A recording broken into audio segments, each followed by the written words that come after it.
Assalamualaikum warahmatullahi wabarakatuh. Kembali lagi di pembelajaran kimia. Untuk minggu ini, kita akan meneruskan materi yang sebelumnya, yaitu tentang penyetaraan reaksi redoks itu sudah selesai ya babnya, yaitu terdiri dari dua metode, metode PBO dan metode setengah reaksi atau ion elektron. Nah, ini kita next ke bab selanjutnya, yaitu tentang elektrokimia. Nah, ini dibagi jadi dua ya sama Ibu. Yang hari ini kita bahas tentang elektrokimia 1, yaitu tentang sel volta dan korosi ya. Nah, ini kompetensi dasarnya itu kita pakai kompetensi dasar 3.2, 3.3, 4.2, dan 4.3 tentang sel volta dan korosi. Ya, nanti untuk kompetensi dasarnya seperti biasa, tujuan pembelajarannya bisa kalian baca sendiri, dan ini peta konsep yang kita pelajari untuk hari ini. Nah, elektrokimia itu sendiri itu dibagi jadi tiga cakupan besar ya, 3 materi atau 3 hal yang kita bahas. Yang pertama itu ada sel volta, kita bahas sel volta. Yang kedua itu tentang sel elektrolisis, dan yang ketiga itu tentang korosi atau perkaratan. Nah, untuk hari ini kita akan bahas tentang sel volta dulu dan korosi gitu ya. Nah, sel volta ini dibagi lagi nih. Kita akan pelajari tentang direct volta, kita akan pelajari tentang susunan sel volta, kita akan pelajari tentang notasi sel, kita akan pelajari tentang potensial elektrolis standar atau N0 sel, kita akan pelajari tentang reaksi pendesakan dan contoh sel volta dalam kehidupan sehari-hari ya. Nah, ini yang pertama dulu. Elektrokimia itu dibagi jadi dua, nanti kita akan bahas, yaitu ada dua sel, ada sel volta dan sel elektrolisis. Nah, apa sih perbedaannya gitu ya? Untuk sel volta, itu reaksi kimia menjadi listrik gitu. Nanti sel volta itu dia menghasilkan listrik. Nah, biasanya kalau praktikum itu kita hitung tuh berapa volt sih gitu. Untuk sel elektrolisis itu kebalikannya. Reaksi listrik menjadi kimia gitu. Jadi nanti kita lihat perubahan-perubahan kimianya. Misalnya terbentuk endapan enggak, terbentuk gas enggak gitu ya. Terus warnanya gimana gitu. Terus yang kedua, kalau di sel volta, katodanya itu dia tandanya itu kutubnya kutub positif gitu. Dan anodanya itu kutub negatif ya. Atau disingkatnya kalau Ibu singkatnya itu kapan? Singkatnya kapan? Katoda positif, anoda negatif gitu. Nah, sementara di sel elektrolisis itu kebalikannya, anodanya itu kutub negatif dan katodanya kutub negatif, anodanya kutub positif atau disingkatnya kenapa atau kenap. Katoda negatif, anoda positif gitu ya. Nah, untuk reaksinya itu sama. Kalau di anoda itu tempat terjadinya oksidasi, pun sama di elektrolisis itu anoda itu tempat terjadinya oksidasi. Nah, katoda tempat terjadinya reduksi di sel volta pun sama. Di sel elektrolisis juga katoda tempat terjadinya reduksi. Nah, kalau sel volta itu reaksinya berlangsung sendiri atau secara spontan gitu. Jadi nanti reaksinya berlangsung secara spontan. Tapi kalau di sel elektrolisis itu reaksinya tidak berlangsung sendiri atau tidak spontan gitu ya. Nah, kalian harus paham dulu nih perbedaan dari elektrokimia itu apa. Oh, ternyata elektrokimia itu dibagi jadi dua, ada sel volta dan sel elektrolisis. Nah, perbedaannya apa? Nanti kalian coba pahami ya dari tabel ini. Oke, next. Nah, hari ini kita belajar tentang sel volta dulu. Apa sih sel volta itu ya? Sel volta itu singkatnya yaitu dalam sel volta, reaksi redoks itu berlangsung secara apa tadi? Secara sendiri ya, atau berlangsung secara spontan. Nah, digunakan untuk menghasilkan arus listrik. Gitu. Jadi nanti kita, tadi udah bilang kalau kita praktikum, kita akan hitung berapa volt yang dihasilkan gitu ya. Contohnya apa? Contohnya kayak di baterai, contohnya kayak di aki gitu ya, aki yang ada di kendaraan umum, di motor, di mobil gitu ya. Nah, ini hal yang pertama kita pelajari di sel volta itu tentang deret volta gitu. Apa sih deret volta? Nah, deret volta adalah deretan logam berdasarkan kemudahan mengalami reduksi. Nah, reduksi itu apa? Reduksi itu berarti menangkap elektron ya. Kalau reduksi itu berarti menangkap elektron. Nah, ini namanya deret volta nih. Yang panjang ini dari Li LIK, BA, CA, NA, MG, ALMN, ada H2O, ZNCR, FE, CDCONI, SNPBH, CUHG, AGPTAU. Kalau Ibu nyingkatnya, Ibu bikin hafalannya gini. Lihat kalau Bapak Camat nanti meninggal almarhum, mandi air zaman kerajaan Firaun, cendikia kolonial Nita, senang pemboman Hiroshima, kerupuk hangus agak pahit tahu. Nah, gitu Ibu menghafalnya dengan singkatan-singkatan ya. Nanti ada banyak tuh kalau kalian searching itu di internet, banyak banget singkatan-singkatan cara ngafalin Direct Volta. Nah, gunanya apa sih ngafalin Direct Volta? Itu nanti akan mempermudah kalian ketika penyelesaian soal gitu ya. Jadi ketika kalian hafal Direct Volta nih, insya Allah kalau ada soal-soal yang misalnya tentang pendesakan itu bisa berguna gitu ya. Nah, di Direct Volta ini ada nilai NO-nya sebenarnya. Nanti kalian bisa lihat di buku ya nilai NO-nya, atau kalian searching di internet. LI itu nanti ada nilai NO-nya itu berapa volt gitu. K itu nanti ada nilai NO-nya berapa volt gitu. Di sini tidak Ibu cantumkan karena kan terlalu banyak gitu ya. Nanti bisa dilihat di buku saja atau di searching di internet. Nah, ada yang nilai NO-nya itu sama dengan 0. Gitu. Jadi nilai nolnya itu sama dengan 0. Nah, itu yang mana? Ternyata si H. Nah, si H ini nilai nolnya sama dengan 0. Iya, nilai NOH ini sama dengan 0. 0 volt. Gitu. Jadi nanti dari H ke kiri, jadi di sebelah kiri H nih, ini nilai nolnya itu bernilai negatif semua. Nolnya. Gitu. Tapi nanti dari H ke kanan, dari CU, HG, AG, PTAU, nanti nilai NO-nya itu positif. Gitu. Nah, gimana? Coba lihat nih. Semakin kiri kedudukan suatu logam dalam Direct Volta, maka berarti semakin ke kiri ya, berarti nih semakin ke sini nih. Berarti arahnya dari AU ke LI ya. Dari AU nih ke LI. Gimana? Ternyata itu semakin ke kiri, semakin mudah mengalami oksidasi. Gitu. Berarti yang paling mudah mengalami oksidasi itu yang mana? Berarti si Li ini, karena dia paling ujung atau paling kiri, gitu ya. Nah, terus apa lagi? Terletak di anoda, gitu. Jadi semakin ke kiri ini, semakin arahnya semakin ke kiri, dia berarti diletakkan di anoda nantinya, atau terjadi oksidasi ya. Terus gimana lagi? Sifat reduktornya semakin kuat. Dan nilai NO-nya tadi yang udah Ibu bilang itu semakin kecil. Karena makin ke kiri, nanti NO-nya itu semakin negatif. Negatifnya semakin kecil, gitu ya. Nah, untuk yang kedua, nah ini Ibu salah ketik nih, harusnya semakin ke kanan. Ya, nanti diperbaiki, nanti Ibu, ini deh Ibu benerin slide-nya. Nah, ini semakin ke kanan, kedudukan suatu logam dalam Direct Volta gimana gitu. Nah, ternyata semakin ke kanan, berarti semakin ke kanan kemana? Dari LI ke AU ya, dari LI ke AU. Ternyata mudah mengalami reduksi, kebalikannya ya. Terus terletak di katoda. Nah, katoda itu kan tempat terjadinya reduksi. Terus apa lagi? Sifat oksidatornya semakin kuat gitu. Terus enolnya semakin besar gitu ya. Tadi Ibu bilang semakin ke kanan itu nilai enolnya itu semakin positif dan nilainya semakin besar. Gitu ya. Nah, ini direlat ya. Tadi ini semakin ke kanan nih yang kedua. Oke, kita next. Nah, ini yang kedua kita akan pelajari tentang susunan sel volta gitu. Nanti kalau misalnya kita praktikum gitu ya, susunan sel voltanya kayak gini nih. Pertama ada voltmeter ya. Terus ada voltmeter itu yang ini, yang kotak ini. Terus di situ ada elektroda nih, yang kotak-kotak ini nih namanya elektroda. Nih yang ini nih elektroda.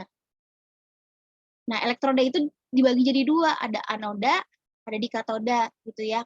Karena ini sel volta, berarti katodanya positif, kutubnya anodanya negatif. Nah, nanti kedua elektrodanya ini nih dihubungkan sama ini kabel. Nah, ini kabel namanya, dihubungkan dengan kabel gitu. Terus nanti elektrodanya dicelupkan ke dua gelas kimia ya, dua gelas kimia yang mempunyai larutan yang berbeda. Nah, ini contohnya di gambar ini, larutan yang pertama itu ada Zn 2 plus sama SO4 2 min. Oh, berarti ini larutan yang pertamanya itu Zn SO4, gitu ya. Nah, terus larutan yang keduanya ternyata ada ion Cu2 plus sama SO4 2 min. Berarti larutan keduanya itu ternyata larutan CuSO4. Gitu.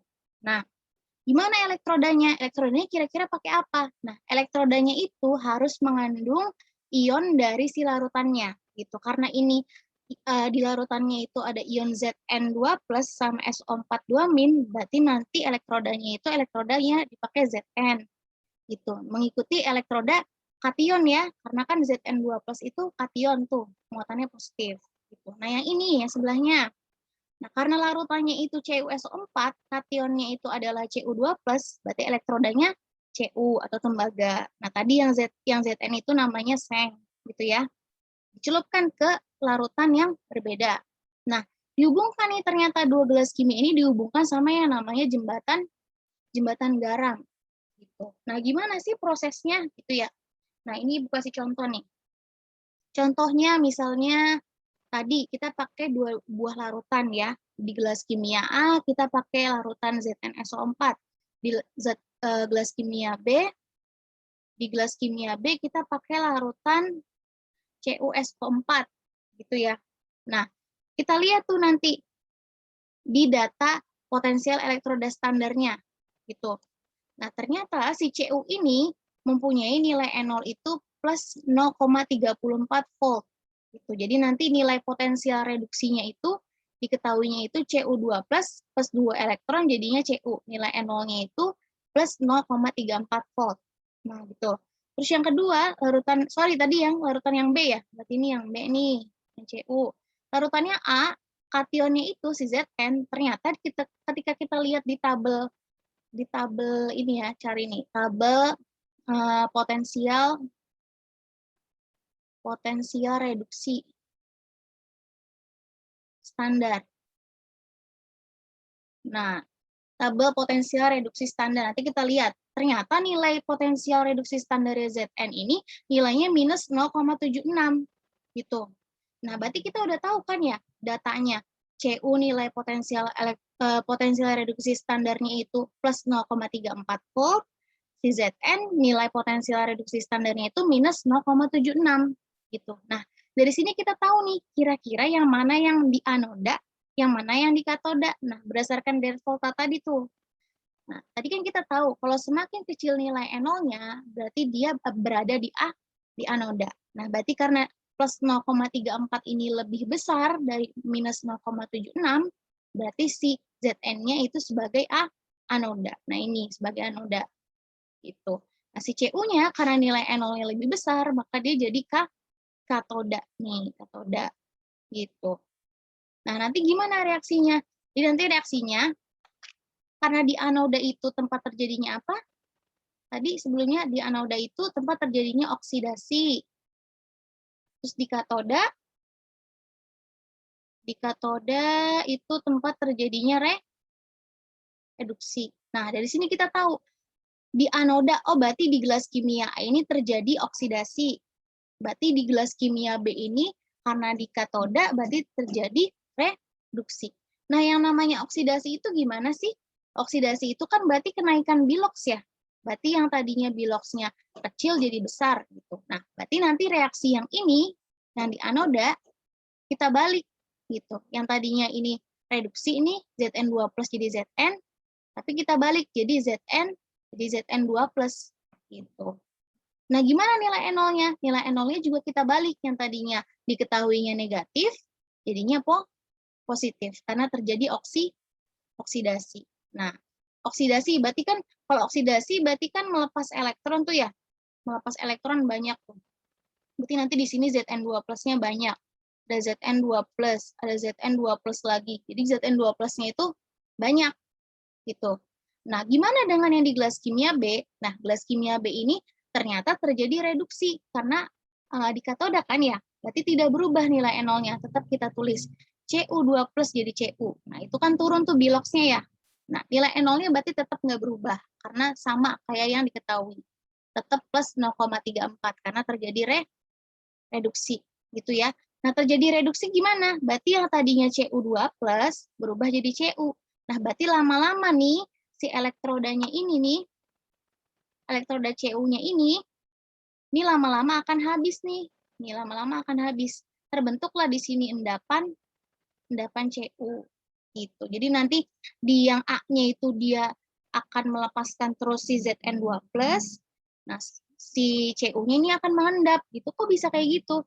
Karena kan dia melepas 2 elektron ya. Jadi nanti elektronnya itu mengalir nih, mengalir di kawat ini. Mengalir, elektronnya mengalir, mengalir, mengalir. Nah, berapa elektron yang dialirkan di anoda ini kan 2 elektron. Jadi nanti si 2 elektronnya ini mengalir nih dari kawat, dari anoda ke katoda gitu. Nanti 2 elektronnya ini ditangkap nih. Nih, ditangkap sama si Cu2+. Nih ya, kalau di persamaan reaksi Cu2+ ditambah 2 elektron. Nah, makanya terbentuk endapan Cu gitu. Terus gimana? Kok bisa ada jembatan garam di sini? Fungsinya apa sih jembatan garam ya?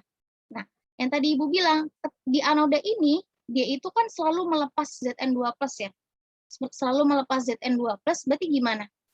Berarti muatan positifnya itu dia banyak, atau dia kelebihan,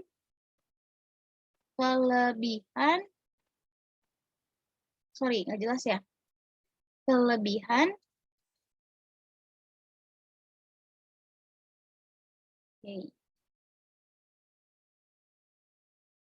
kelebihan muatan positif gitu. Nah, yang di anoda ini karena dia melepas elektron, menghasilkan muatan terus, muatan positif, maka dia kelebihan muatan positif gitu. Nah, sementara gimana yang di katoda? Yang di katoda itu nanti si Zn2+-nya itu akan berkurang kan ya? Yang tadinya di sini banyak, Zn2+ di A, ketika dia mengalir ke katoda, nanti Zn2+-nya akan berkurang. Gitu. Jadinya nanti gimana? Banyak Cu kan ya, jadi banyak Cu yang mengendap. Jadinya nanti kekurangan muatan gitu. Yang di katodanya nanti kekurangan muatan. Nah, gitu. Jadi fungsinya jembatan garam itu ternyata untuk menyeimbangkan muatan. Jadi kan yang di anoda ini dia kelebihan muatan, yang di katodanya ini dia kekurangan muatan. Makanya digunakanlah jembatan garam. Nah, jembatan garam itu biasanya komposisinya apa sih? Jembatan garam itu biasanya dipakai KNO3. Nah, KNO3 itu kan kalau terionisasi jadi K+ plus NO3- ya. Nah, ada yang positif, ada yang negatif. Nanti yang positifnya berarti dia bersatu sama yang kekurangan muatan, ya kan ya? Nanti yang negatifnya ini nanti bersatu sama yang kelebihan muatan. Jadi untuk menetralkan kelebihan muatan atau menyeimbangkan muatan gitu. Jadi kalau misalnya ditanya, apa sih fungsi jembatan garam pada sel volta? Fungsinya untuk menyeimbangkan muatan. Gitu ya. Semoga paham nih. Soalnya emang ada rumit sih ya, tapi enggak sih bisa untuk susunan sel voltanya ini. Oke, kita next. Nah, kita next. Setelah udah ada susunan sel volta, berarti kita harus tahu gimana sih cara penulisan notasi sel gitu. Nah, nanti notasi sel itu ditulisnya kayak gini. Anoda, ya, tuliskan anoda, terus garis satu ini menandakan perbedaan fasa, terus dipisahkan oleh 2, ini maksudnya 2 ini jembatan garam, itu, terus tuliskan ion katoda, terus garis satu lagi ion katoda, terus katoda. Nah, tadi anodanya apa? Anodanya itu tadi si Zn kan ya? Nih, anodanya si Zn, katodanya si Cu. Nah, berarti tuliskan anodanya itu berarti Zn. Nah, ion anodanya apa? Berarti dalam bentuk muatan ya, Zn2 gitu. Nah, terus garis 2 habis itu ion katoda. Ion katodanya berarti kan Cu. Cu dalam bentuk muatan berarti Cu2 Terus garis baru si katodanya apa? Katodanya si Cu. Gitu. Jadi anoda garis 1 ion anoda ya. Terus ion katoda garis 1 katoda. Gitu. Ini masih contoh yang slide sebelumnya ya, masih Ibu teruskan slide sebelumnya. Gitu. Oke, next ya. Next. Nah, setelah udah tahu susunan sel volta, udah tahu penulisan notasi sel, selanjutnya kita harus bisa menentukan potensial elektroda standar atau N0 sel. Nah, N0 sel itu ada rumusnya. N0 sel itu sama dengan N0 katoda dikurang N0 anoda. Gitu. Atau nanti lebih mudahnya NO sel itu sama dengan NO reduksi, karena katoda itu tempat terjadinya reduksi, dikurang NO oksidasi, karena anoda itu tempat terjadinya oksidasi. Gitu. Nah, nanti bisa disingkat juga sama dengan NO sel itu sama dengan NO yang nilainya besar, dikurang NO yang nilainya kecil. Gitu. Nah, tadi masih berlanjut di contoh slide-slide sebelumnya. Contohnya tadi kita pakai CU ya, nilai potensial elektroda potensial reduksi standar itu tadi nilainya plus 0,34 volt. Nah, Zn nilai potensial reduksi standarnya itu minus 0,76. Nah, dari sini kita bisa tahu nih, yang mana yang lebih besar. Yang lebih besar berarti kan yang 0 plus 0,34. Nah, berarti ini tempat terjadinya reduksi atau ada di katoda. Jadi kalau misalnya N0-nya yang lebih besar, itu dia yang sebagai katoda atau tempat terjadinya reduksi, gitu ya. Nah, berarti untuk yang N0-nya kecil, berarti dia tempat terjadinya oksidasi atau sebagai anoda. Gitu. Tinggal kita masukkan rumusnya. N0 sel sama dengan N0 katoda dikurang N0 anoda. Nah, katodanya apa? Katodanya tadi ini ya, Cu, berarti plus 0,34 dikurang dalam kurung, anodanya apa? Anodanya Zn. Zn berapa nilainya? Minus ya, minus 0,76. Berarti plus 0,34 ditambah 0,76. Berarti nilainya itu 1,10 volt. Jadi nanti ketika ada reaksi antara larutan ZnSO4 ini dengan larutan CuSO4, ya, direaksikan dalam sel volta, ternyata menghasilkan NO selnya 1,1 volt. Nah, 1,1 volt itu di mana sih lihatnya? Dilihatnya di sini nanti, di voltmeter. Nanti nilainya plus 1,1 volt. Nah, ini kan berdasarkan perhitungan teori. Nanti ketika kalian praktikum, kalian coba itu nanti mungkin hasilnya akan sedikit berbeda. Karena kan ada banyak faktor yang bisa mempengaruhi ya. Misalnya kalian nanti nimbangnya nggak benar, atau nanti elektrodanya nggak bersih, atau nanti misalnya voltmeternya kurang akurat. Jadi ada banyak-banyak faktor mungkin dari segi alatnya bisa, dari segi human error-nya juga bisa. Jadi ini kan kita hitung sesuai data teori gitu ya. Oke, lanjut. Lanjut.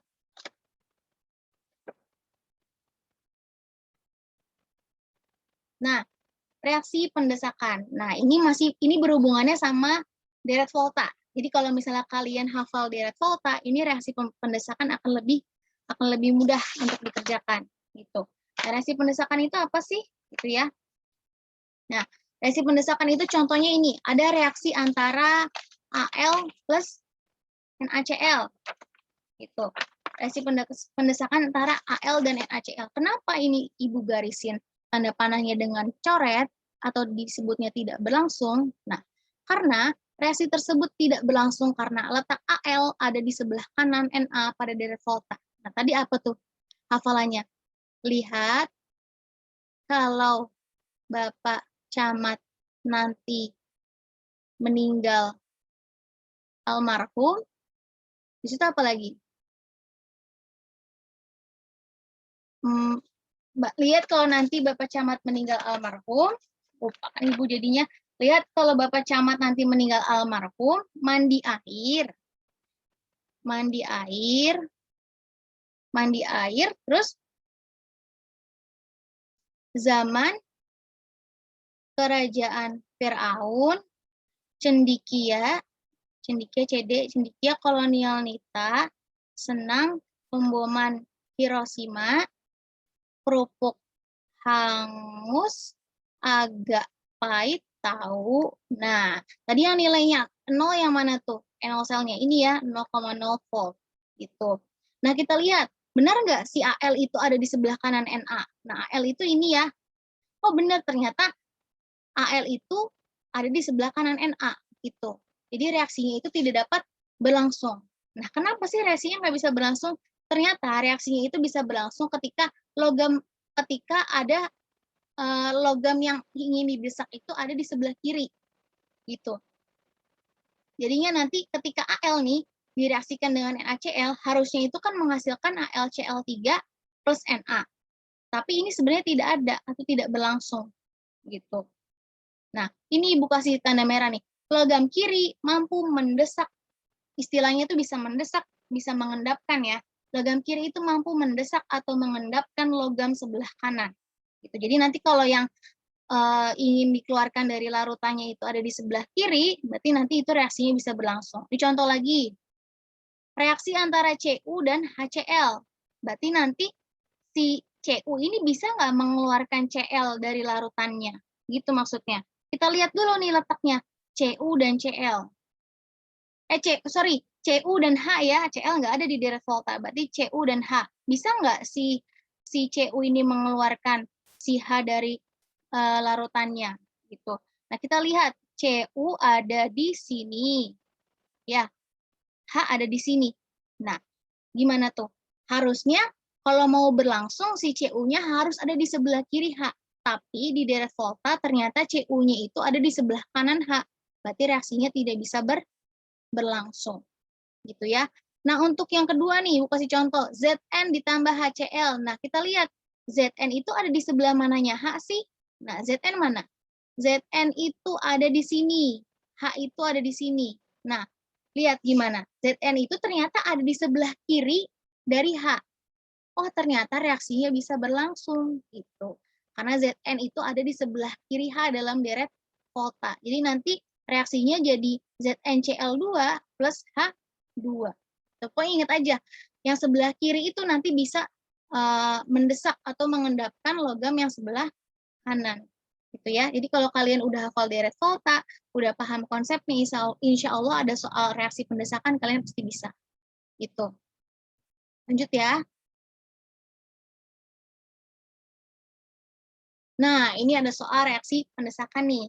Logam L dapat mengendapkan tembaga dari larutan CuSO4. Nah, dari sini kita bisa tahu nih, logam L dapat mengendapkan. Nah, kalau dapat mengendapkan tadi gimana? Atau dapat mendesak. Berarti letaknya ada di sebelah kiri ya. Berarti nanti L itu nanti ada di sebelah kiri si Cu. Kan ini kan mau mengendapkan tembaga. Tembaga itu Cu. Karena bisa dia bilang bisa mengendapkan, berarti udah pasti si L itu letaknya ada di sebelah kiri Cu. Nah, apalagi nih? Tetapi logam L tidak bereaksi dengan ZnCl2. Nah, berarti gimana tuh? Berarti letak logam L itu ada di sebelah kanan. Ada di sebelah kanan apa? Ada di sebelah kanan si Zn. Ya kan, sini logamnya logam Zn nih. Berarti gimana tuh? Gini ya. Nah, gitu. Berarti nanti si logam L dia dapat mengendapkan si Cu dari larutannya atau dari CuSO4 karena ada di sebelah kiri Cu gitu. Tapi logam L tidak bisa bereaksi dengan ZnCl2 karena apa? Karena L-nya itu ada di sebelah kanan si Zn. Jadi nanti urutannya gimana? Urutannya Zn L Cu gitu. Nah, ini dimintanya di soal apa? Maka urutan logam berikut yang sifat reduktornya makin kuat. Nah, tadi gimana tuh sifat reduktor? Sifat reduktor itu dia semakin ke kiri dalam deret volta, berarti dia semakin kuat. Gitu ya. Berarti kalian harus hafalin lagi nih deret voltanya apa gitu. Nah, kalau deret volta berarti reduktor makin kuatnya itu makin ke kiri ya. Berarti Cu dulu. Cu kan dari yang lemah dulu ke kuat kah? Ke kuat dari yang lemah dulu sampai kuat. Cu terus L terus Zn gitu. Semakin ke kiri ya, berarti ini Zn yang paling kuat sifat reduktornya. Jadi kalian harus hafal tuh deret volta dan harus paham juga konsepnya. Gitu ya. Oke, lanjut.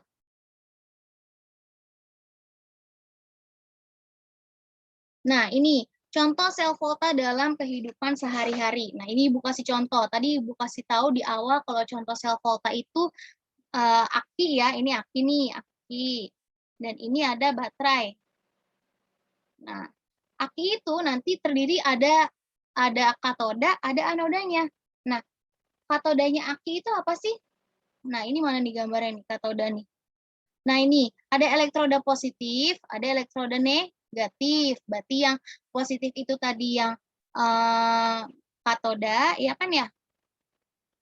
Yang negatif itu yang anoda. Kapan kan singkatannya? Anoda. Nah, ternyata di aki itu katodanya itu dia adalah PbO2 gitu ya. Nanti anodanya di aki itu anodanya Pb gitu. Terus ini ada baterai. Baterai ternyata ada katoda, ada anodanya juga. Nah, ini ternyata si grafit itu dia sebagai katode. Grafit itu C, karbon. Jadi kalau misalnya kalian yang pernah bongkar baterai nih, baterai gitu kalian bongkar ya, itu kan ada tengah-tengahnya ada yang hitam ini nih. Nah, ini tuh karbon atau grafit. Dia sebagai katoda. Nah, nanti ada si zinc. Zinc itu seng atau bagian lapisan dari si baterainya itu dia sebagai anoda. Zinc itu lambangnya Zn gitu. Jadi sel volta ternyata dekat ya dengan kehidupan kita sehari-hari gitu. Ternyata aki itu adalah penerapan sel volta. Baterai yang kita pakai sehari-hari itu juga penerapan sel volta gitu ya. Oke, sekarang next.